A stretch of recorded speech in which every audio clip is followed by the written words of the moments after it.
Les vertus du thé vont être meilleures pour votre peau si vous buvez le thé que si vous l'appliquez sur votre peau. Beaucoup de gens pensent que les effets d'un aliment vont être les mêmes s'ils l'appliquent sur la peau, voire meilleurs s'ils l'appliquent directement sur la peau que s'ils l'ingèrent, alors que c'est pas vraiment vrai, parce que l'ingrédient va rester sur votre peau. Ben, j'imagine que vous allez me conseiller pareil d'en faire une salade de tomates, l'un toujours pour la peau grasse. C'est très à la mode, ouais. Je fais un masque à la tomate.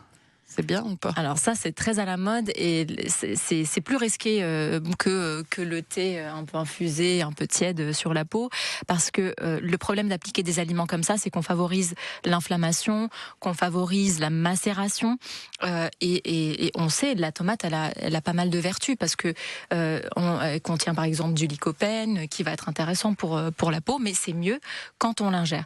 Le problème, quand vous appliquez la tomate, qui peut être acide, ça peut créer des irritations sur votre peau, et ça ne veut pas forcément dire que vous allez pouvoir bénéficier des caroténoïdes contenus dans la tomate. Le jus de citron, pour redonner un coup d'éclat, ça sert à quelque chose ou pas ? Alors ça, c'est sorti parce que, comme les gens se disent, le citron, ça contient de la vitamine C, et les sérums à la vitamine C, c'est très à la mode, ça doit avoir le même effet. Pas du tout. Les sérums à la vitamine C sont conditionnés d'une certaine manière.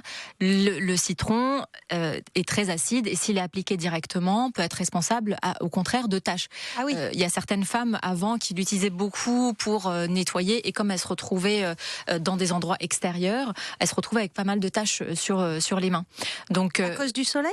Oui, parce qu'en fait, ça fait une réaction, une réaction avec le soleil.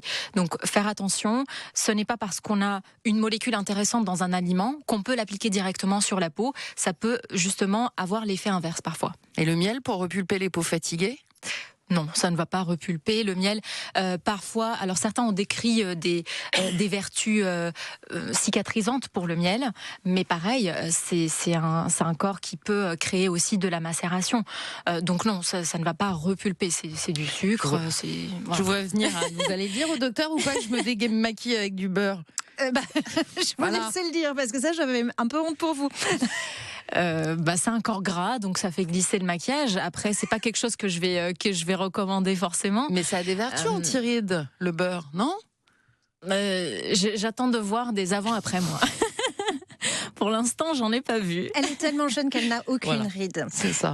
Le concombre pour les poches sous les yeux, parce que ça, on en voit vraiment partout. Hein. C'est le côté frais, en fait, parce que le concombre contient de l'eau, et donc quand on le met un peu au frais, ça permet de décongestionner un petit peu. Mais si vous mettez un petit linge avec de l'eau fraîche, ça aura pareil, le même effet. Mouillé, donc arrêtez de gaspiller la nourriture, mangez le concombre, mangez vos fruits et légumes au lieu de les gâcher.